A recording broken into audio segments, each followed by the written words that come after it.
series on, like I said, developing your skill sets and your mindsets. We mixed it up a little bit. Went to the park the other day, and I was just finishing up on goal setting.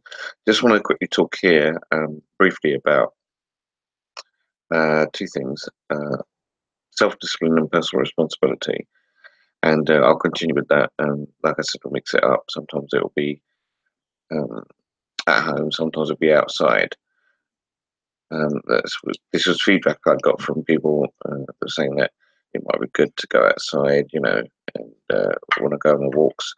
One of my goals is to improve my health. So we go to a park and I'll go for walks for about 30-40 minutes per day. Talking about discipline, discipline is, as like I said, one of the fathers of personal development, Jim Rohn, said the glue or the bridge between desire, ambition, and accomplishment, or achievement in this case. Now, you can put in small disciplines in your daily life, and then once those disciplines become habit, after a while the habit will become nature. A quick analogy could be like if you're tying a piece of string together. Imagine the string is very thin, or imagine rope. And when you first tie rope together, it's a bit loose, but as you tie it again, it gets stronger and stronger and stronger. This is what happens with habits that stem from disciplines. Now, it's easy said than done, like most things. You may need willpower. You may need to do things when you're committed rather than inconvenient.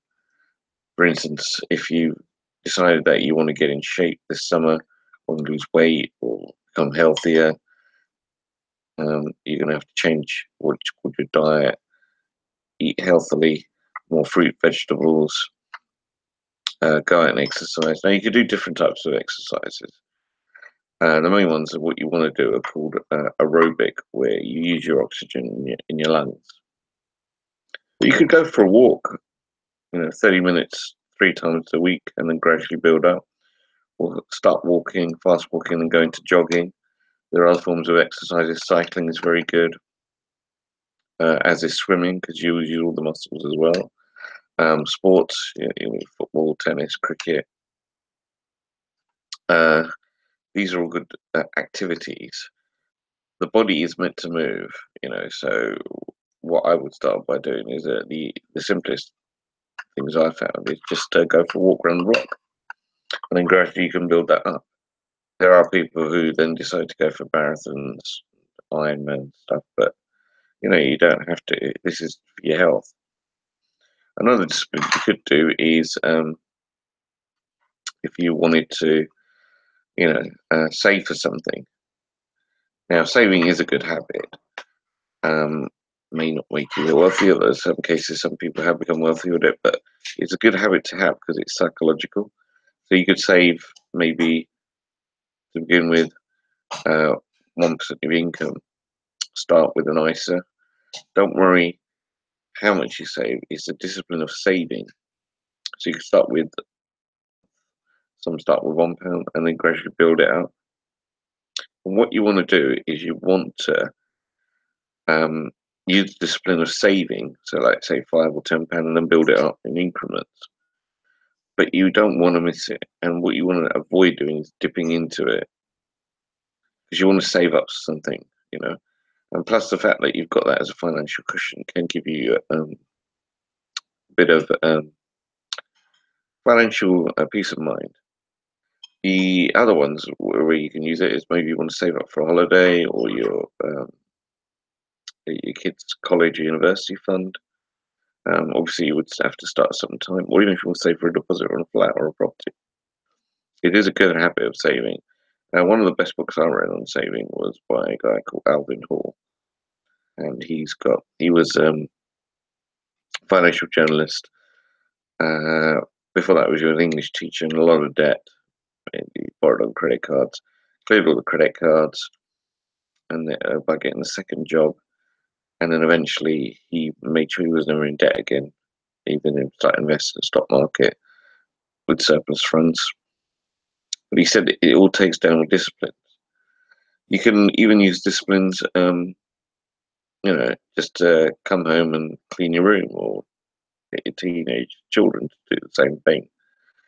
The other thing I would suggest is, if you're starting a business, you need the discipline and the persistence, which I'll talk in the next upcoming sessions on personal development, because it all encapsulates everything.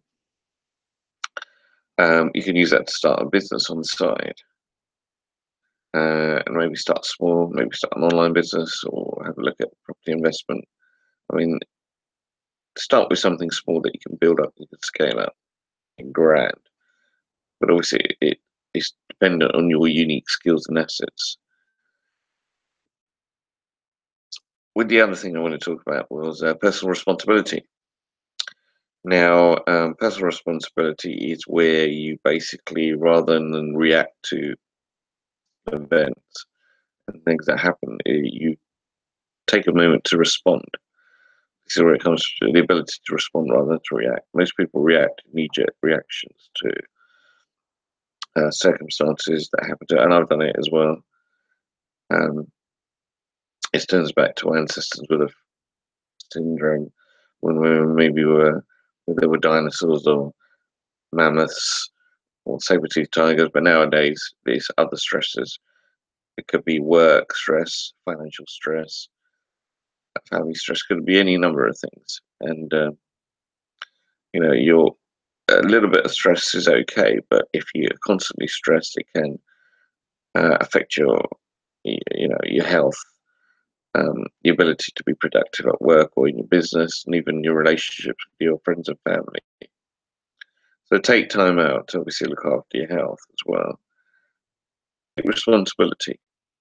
When you don't take responsibility, you go into what I call victim mode.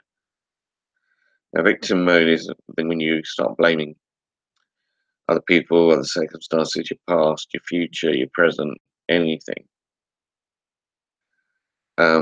The only problem with that is, and the only issue is, that your situation doesn't change. You are then absolving yourself from the situation that you can change or create. And a lot of successful people, they do take responsibility for their actions, whatever they do, whether they become eventually successful or they have failures or setbacks. They take responsibility, because from that they can learn. If you're a victim, you can't really learn from the situation. Sometimes you become powerless. Now, if there are things that you've genuinely had in your life that are very upsetting, or then obviously you need to take a stand. I'm not saying to back down, but I'm saying if you had a bad day at work or at home, you keep saying, "Why is this happening to me?" Woe is me.